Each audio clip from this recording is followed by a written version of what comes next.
For the last time this year, good afternoon, scholars. Welcome to your last sixth grade virtual class of the year. And you guys decided to end this one on a bang because our grit list for the first time ever is 3 columns wide. Um, a lot of first times. Welcome, Sal. Welcome, Israel G. Welcome, Manuel. Welcome, Raja. Welcome, Yelena. Um, I'm really glad at the effort that you guys put in and your how carefully and correctly you selected your answers. I'm slightly annoyed because this was the first assignment that was multiple choice only, and people decided to show up and show out, which shows me that you kind of shy away from showing up and showing out when it comes to assignments where lots of writing is involved, especially if it's typing, which you guys have to uh, get out of that mindset because um, you're 21st century students and you're gonna have to get used to your work being typed up and expected to be done to the best of your ability in that format. So we're gonna do some practice today. Today's assignment is actually not just today's. You have until Friday to do it because I really want to hear from everybody and I want you to take your time. And since this was supposed to be the last class anyways, I figured why not just give you a couple extra days to get it done. Um, I want to end the year with a reflection. So I've got this is your reflecting on the 2019-2020 school year. I wrote you a little letter.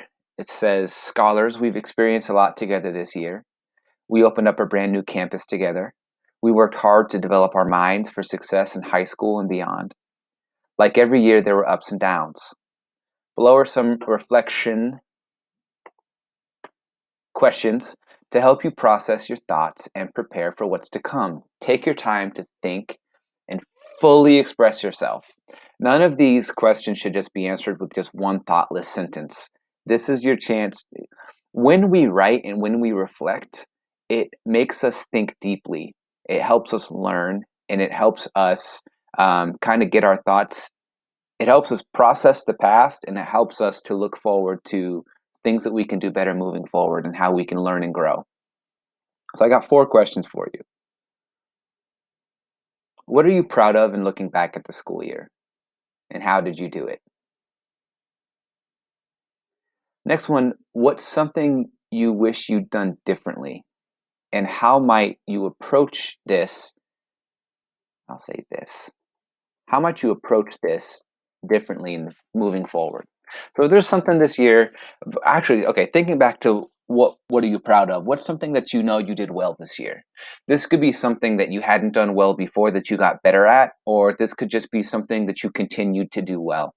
But what are you really proud of when you look back at this school year and how did you, whatever it is, whether it's, I really got better at doing my homework this year, or um, I brought my grades up, or I stayed out of arguments better this past year than I ever have before.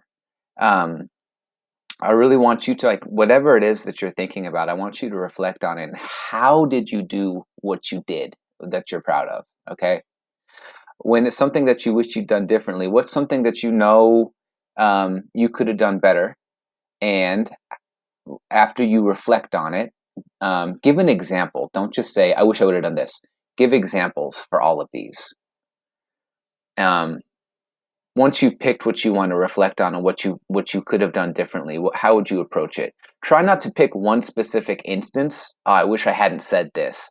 Try to pick something that kind of was a habit or something that kept happening throughout that you know that you want to kind of address that and improve that moving forward.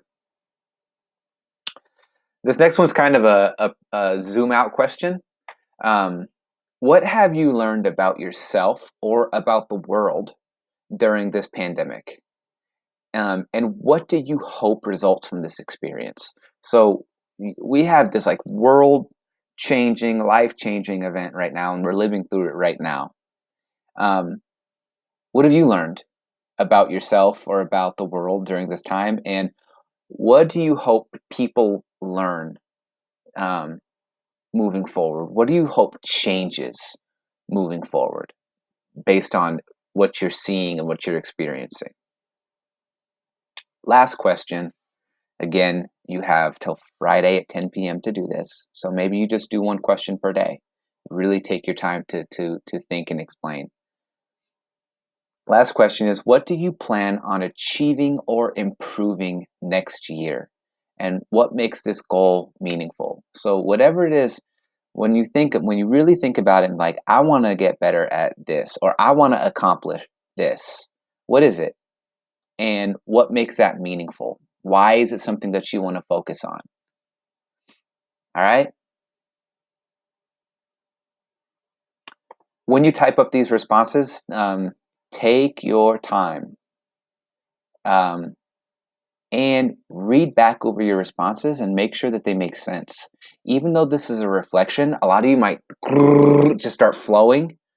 Pause. After you've got it out of your system, that's good. Now go back and reread to make sure it's punctuated correctly, it's capitalized correctly. Make sure that anybody could read this, um, because even though it's your thoughts and your feelings, we still use the same language in the English language, and in order for our thoughts to be communicated the right way, you have to make sure you take your time to make sure the spelling is good, the punctuation is good, the grammar. Like, make sure that your thoughts are clear so that they can be read by others. Okay, that's why we write. It's to help us reflect, but also it's to communicate with others. So make sure your communication is clear, but taking your time to look back over it. I can't wait to. I'm going to do these same questions myself. Um, I think it's a really good habit to write reflections often of what you did that day, and what you're thinking and feeling. It helps you process things. It helps clear your head. I can't wait to read your responses on these, and we can revisit these throughout summer school, or definitely when we see you back in school on August 5th. All right. Stay safe. Um, stay focused, stay active mentally. Make sure you're reading lots over the summer. Make sure you're doing your 30 minutes of Lexia and 30 minutes of Freckle. My bad, 20. We've scaled it down. 20 minutes a day of Lexia and 20 minutes a day of Freckle, just to stay sharp. Okay. um, with that, I will leave you to it. Have a wonderful summer, and I will see you guys later.